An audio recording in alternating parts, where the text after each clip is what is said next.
नमस्कार दोस्तों, आप देख रहे हैं 4 PM महाराष्ट्र और मैं हूं मयूर परीख।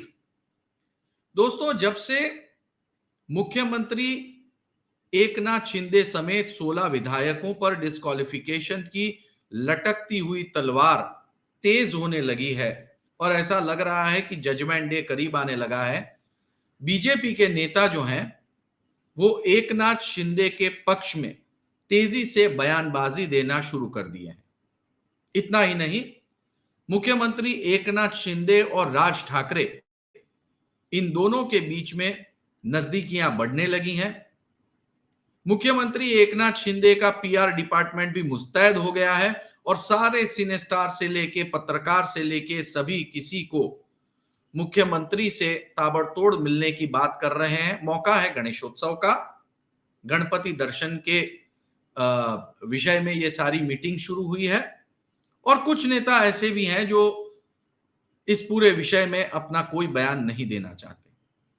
दोस्तों, एकनाथ शिंदे इन दिनों जिस तरह से पूर्ण रूप से सक्रिय हुए हैं और बीजेपी के नेता जिस तरह से लगातार एकनाथ शिंदे को ही अपना मुख्यमंत्री मान रहे हैं, अजीत पवार को नहीं, ये पूरी तरह से गौर करने लायक है।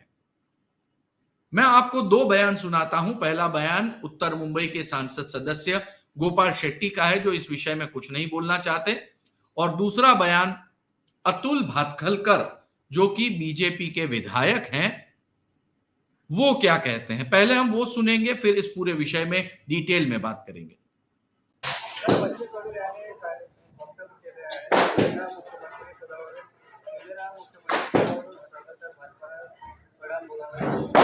बच्चू कडूंना त्यांच्याबद्दल बोलण्यासाठी भारतीय जनता पक्षाने पॉवर ऑफ अटर्नी अतुल भातखलकरांना दिलेली आहे, ते बोलतील। हो गया। नहीं, बच्चू कडू जी को किसने बोला एकनाथ शिंदे जी को हम दूर करने वाले हैं? महायुति के सबसे बड़े दल के नाते माननीय देवेंद्र फडणवीस जी ने ये स्पष्ट किया है, आने वाले विधानसभा का चुनाव भी हम माननीय एकनाथ शिंदे जी के नेतृत्व में लड़ने वाले हैं और फिर से एक बार महायुति चुन के आएंगे।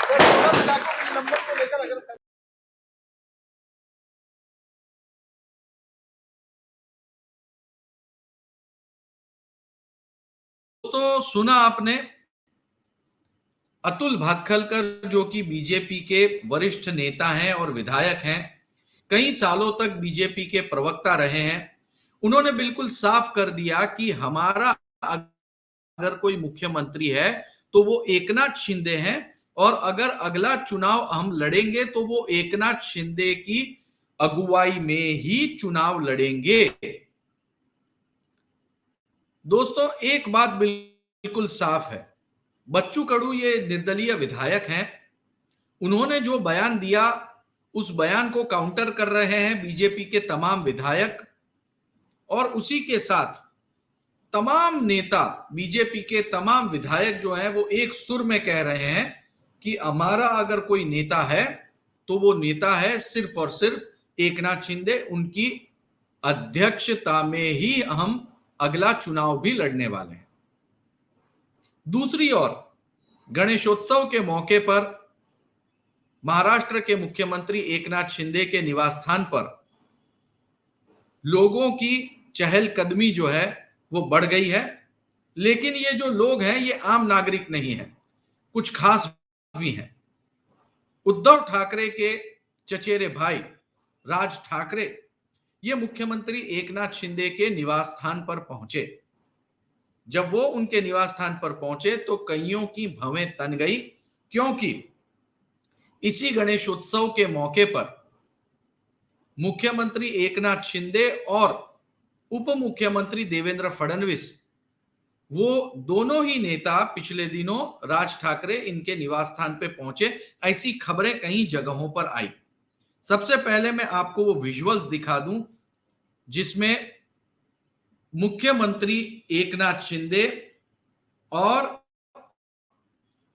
राज ठाकरे ये दोनों ही वर्षा निवास स्थान, यानी कि मुख्यमंत्री एकनाथ शिंदे के ऑफिशियल निवास स्थान पर आए।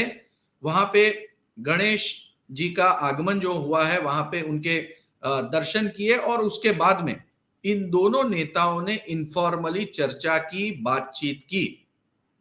दोस्तों, इस मीटिंग को नॉर्मल मीटिंग के रूप में नहीं देखना चाहिए।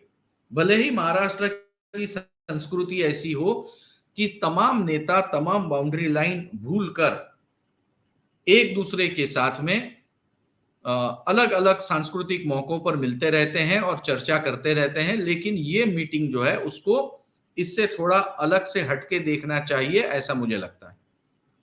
बात यह है कि राज ठाकरे और उद्धव ठाकरे दोनों ही एक साथ आएंगे या एक साथ नहीं आएंगे, इसे लेकर महाराष्ट्र में चर्चा का बाजार गर्म है।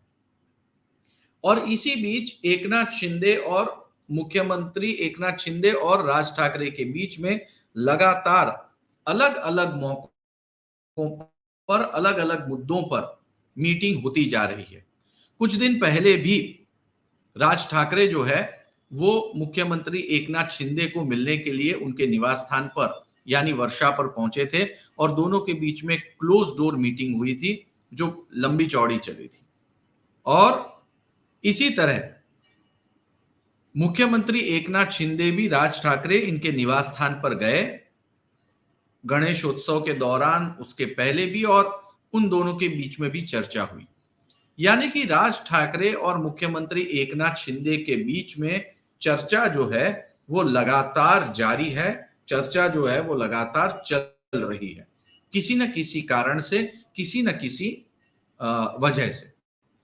दूसरी ओर जब गृह मंत्री अमित शाह मुंबई आए तो एकनाथ शिंदे और देवेंद्र फडणवीस समेत बीजेपी के नेता और शिंदे गुट के कुछ नेताओं के बीच में और अमित शाह के बीच में मीटिंग हुई, लेकिन उसमें अजीत पवार नहीं थे। अजीत पवार थे पूना में, बारामती में, और वहां पे बहुत ही इंपॉर्टेंट मीटिंग को हैंडल कर रहे थे।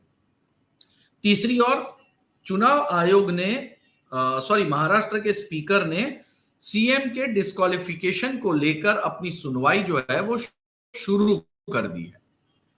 तो ये पूरे के पूरे परिप्रेक्ष्य में अगर हम ध्यान से देखें तो बीजेपी के तमाम नेता जो हैं वो अपनी ताकत और अपनी जो बयान है, बयानबाजी जो है वो मुख्यमंत्री एकनाथ शिंदे के साथ कर रहे हैं। वो उनके बिल्कुल पीछे जाके खड़े हुए हैं, बिल्कुल ये कहते हुए और ये मैसेज साफ साफ तरीके से देते हुए कि हम अगर अगला चुनाव लड़ेंगे तो एकनाथ शिंदे के नेतृत्व में, न कि अजीत पवार के नेतृत्व में। दोस्तों, जिस तरह से सीएम ऑफिस पूरी तरह से एक्टिव हो गया है, जिस तरह से बीजेपी के नेता बयान दे रहे हैं, जिस तरह से अमित शाह ने मुख्यमंत्री एकनाथ शिंदे के साथ में मीटिंग की और जिस तरह से राज ठाकरे भी एकनाथ शिंदे के साथ मीटिंग कर रहे हैं, बिल्कुल ऐसा लग रहा है कि एकनाथ शिंदे अपना पूरा दमखम दिखा रहे हैं। वो मुख्यमंत्री बने रहना चाहते हैं और आने वाले दिनों में स्पीकर की सुनवाई किस ओर आगे बढ़ती है, इस पर अगली राजनीति का दारोमदार होगा, क्योंकि सुप्रीम कोर्ट का भी हस्तक्षेप इस पूरे मामले में हो सकता है। दोस्तों, ऐसी ही खबरें पाने के लिए 4 PM महाराष्ट्र को सब्सक्राइब करें। वीडियो देखने के लिए बहुत बहुत धन्यवाद।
नमस्कार दोस्तों, आप देख रहे हैं 4 पीएम महाराष्ट्र और मैं हूं मयूर परीख। दोस्तों, महाराष्ट्र से एक विचलित करने वाली खबर सामने आ रही है। कुछ एक न्यूज पोर्टल में और अखबार में ऐसे समाचार प्रकाशित हुए हैं कि लगभग 100 करोड़ रुपए जितनी कीमत का प्याज सड़ गया है। हालांकि इसके फोटोग्राफ्स और वीडियो अब तक जारी नहीं हुए हैं, लेकिन यह बात इसलिए सामने आ रही है क्योंकि महाराष्ट्र में एक बहुत ही अननोटिस्ड लेकिन बड़ा प्याज के व्यापारियों का आंदोलन चल रहा है। यह आंदोलन है मोदी सरकार के खिलाफ, मोदी सरकार की नीतियों के खिलाफ और महाराष्ट्र सरकार के खिलाफ। आज के एपिसोड में हम 100 करोड़ रुपए के प्याज सड़ने की खबर, व्यापारियों का आंदोलन और मोदी सरकार के फैसले, इसके ऊपर बात करेंगे, इसके ऊपर चर्चा करेंगे। दोस्तों, सबसे पहले हम थोड़े से हाइलाइट्स में चलते हैं क्योंकि ये जो प्याज का इश्यू है ये पिछले कुछ समय से महाराष्ट्र में बहुत ही बुरे तरीके से जो है वो आगे बढ़ रहा है, मिस हैंडल किया जा रहा है। ये कहना भी किसी तरह से गलत नहीं होगा। दरअसल टमाटर की कीमतों को लेकर मोदी सरकार को बहुत ही फजीहत झेलनी पड़ी और मोदी सरकार को अब डर लग रहा है कि बिल्कुल लोकसभा चुनाव सर पर है, कहीं ऐसा प्याज के साथ हो गया और एक बार फिर लोगों का बजट बढ़ गया, रसोई बजट, महंगाई बढ़ गई तो सरकार को वोट कम मिलेंगे। ऐसे में सरकार ने प्याज की निर्यात पर 40% जितने शुल्क लगाने का फैसला कर दिया। दोस्तों, पहले ही महाराष्ट्र में प्याज जो था वो मारा मारा फिर रहा था। 1 रुपए किलो, 2 रुपए किलो, 20 पैसे प्रति किलो के हिसाब से भी प्याज बेचे जाने की खबर जो थी वो कई जगहों पर मीडिया में छपकर सामने आई। प्याज के व्यापारी परेशान हो गए, प्याज के किसान परेशान हो गए और सबको चिंता होने लगी कि आखिर होगा क्या। अंत में ये प्याज के पॉलिटिक्स में सबसे पहला कदम रखा केसीआर राव ने और उन्होंने अपने स्टेट तेलंगाना में पॉलिसी बना दी कि जो कोई भी महाराष्ट्र से प्याज खरीदेगा उसे 2000 रुपए प्रति क्विंटल इतने पैसे दिए जाएंगे। केसीआर राव की यह घोषणा के बाद में महाराष्ट्र के रूरल पार्ट में केसीआर राव की इस पॉपुलर पॉलिटिक्स को बहुत ही अच्छा रिस्पांस मिला, लेकिन इससे बीजेपी परेशान हुई। तो एनसीपी यानी अजीत पवार गुट और दूसरे नेता यानी कि मुंडे, धनंजय मुंडे, ये दिल्ली चले गए और दिल्ली में जाकर उन्होंने ये कहा कि नाफेड जो कि सरकारी संस्था है उसके माध्यम से भी अच्छे दामों से प्याज खरीदने का एक ऑर्डर जो था वो केंद्र सरकार के पास से लेके आए और ये ऑर्डर पास करने का सहरा जो था वो अपने सर पे बांध लिया। बीजेपी और उनके बीच में बिल्कुल एक होड़ सी लग गई कि आखिर ये काम किसने किया है। लेकिन उसके तुरंत बाद केंद्र सरकार ने प्याज की निर्यात पर 40% जितनी ड्यूटी लगा दी। इतना ही नहीं, प्याज को मार्केट में सस्ता करने के लिए नाफेड के पास जो भी प्याज है वो प्याज सस्ते दामों से मार्केट में बेचना शुरू कर दिया। दोस्तों, जैसे ही केंद्र सरकार ने ये काम शुरू कर दिया, पूरी तरह से प्याज का मार्केट गिर गया। प्याज के व्यापारी को भारी नुकसान होने लगा क्योंकि एक तरफ एक्सपोर्ट बंद हो गया और दूसरी तरफ लोकल मार्केट में जो रेट से प्याज मिल रहे हैं उससे कम रेट से प्याज अवेलेबल होने लगे, जो कि स्टॉक किए हुए प्याज हैं केंद्र सरकार के। ऐसे में प्याज का पूरा बिजनेस कोलैप्स हुआ और इसके जवाब के स्वरूप में कई सारी प्याज की मंडियों ने महाराष्ट्र में काम करना बंद कर दिया। बेमियादी हड़ताल हो गई और ये बेमियादी हड़ताल 2-3 दिनों से नहीं बल्कि पिछले 6 दिनों से लगातार महाराष्ट्र में जारी है। प्याज की इस हड़ताल की वजह से माना जा रहा है कि अब तक 100 करोड़ से भी ज्यादा रुपए के प्याज जो है वो पूरी तरह से बर्बाद हुए, नष्ट हो गए। और ये प्याज बर्बाद होने की वजह से कई सारे किसान और कई सारे व्यापारी को भारी नुकसान, घाटा झेलना पड़ा है। इस पूरे मामले को लेकर प्याज के किसान, प्याज के व्यापारी ये दादा भूसे स्टेट गवर्नमेंट के जो मिनिस्टर हैं उनके पास गए, चर्चा की, लेकिन इसका कोई रास्ता नहीं निकला। प्याज के व्यापारी और प्याज के किसान इस बात को लेकर अड़े हुए हैं कि एक्सपोर्ट पर 40% जितना जो ड्यूटी है वो हटाया जाए और साथ ही नाफेड द्वारा ये जो डंपिंग किया जा रहा है प्याज, उसे बंद किया जाए ताकि हमारे प्याज को मार्केट में अच्छी कीमत मिले। या तो आप अच्छी कीमत दें या तो हम एक्सपोर्ट करके अधिक पैसे कमा लें। लेकिन दोस्तों, इनकी सुनवाई कहीं नहीं हो रही। प्याज का पॉलिटिक्स एक ऐसा पॉलिटिक्स है जो महाराष्ट्र के कई जिलों को और वोट बैंक को सीधे सीधे प्रभावित करता है। और प्याज एक ऐसी प्रोडक्ट है जो पूरे के पूरे देश के 140 करोड़ लोगों को भी सीधे प्रभावित करता है। यानी कि ये एक कमोडिटी भले ही छोटी हो, लेकिन ये कमोडिटी पूरे के पूरे देश को हिला के रख सकता है। याद है आपको अटल बिहारी वाजपेयी की सरकार जो तेल के दाम बढ़ने से और प्याज के दाम बढ़ने से पूरी तरह से परेशान हो गई थी। लोगों ने उस सरकार को बहुत गालियां दी थी और अटल बिहारी वाजपेयी को खुद मैदान में उतरना पड़ा था, तब भी परिस्थिति काबू में नहीं आई थी।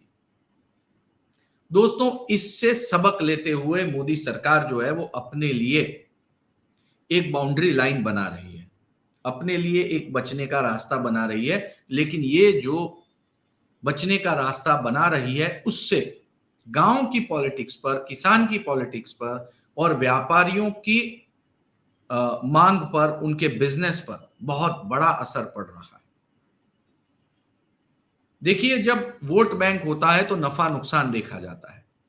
अगर किसान नाराज हो रहे हैं तो सिर्फ एक डिस्ट्रिक्ट के, लेकिन प्याज का दाम नहीं बढ़ रहा है तो पूरे देश की वोट बैंक को आप संभाल सकते हैं। ऐसे में दोस्तों, महाराष्ट्र में चाहे कितना भी प्याज बर्बाद हो जाए, लेकिन केंद्र सरकार अपना फैसला नहीं बदलेगी, ये मन केंद्र सरकार ने बना लिया है।